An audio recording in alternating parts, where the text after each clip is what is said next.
వదినా నాకు అన్నం వడ్డించు. నాన్నగారు భోజనానికి రా. నేను భోజనం చేస్తాను వదినా. నాకు వడ్డించవా? నేనేం తప్పు చేశానని ఉపవాసం ఉండాలి? పొరుగు వారికి సాయపడటం కూడా తప్ప? చీమ వెంట వెయ్యి చీమలు పడతాయి, కాకి చస్తే 100 కాకులు కొడతాయి. జ్ఞానం ఉన్న మనిషి మాత్రం కళ్ళు మూసుకుని భక్తి పాటలు పాడాలా? ఏ దేవుడు చెప్పిన ఉపదేశం ఇది?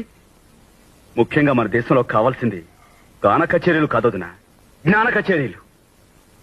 తప్పు చేస్తే తండ్రి మందలిస్తాడని భయపడే కొడుకే మంచి చేస్తే వెను తడతాడని ఆశపడతాడుగా.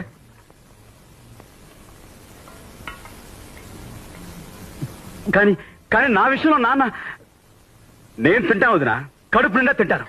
నేను మానేయాలి భోజనం?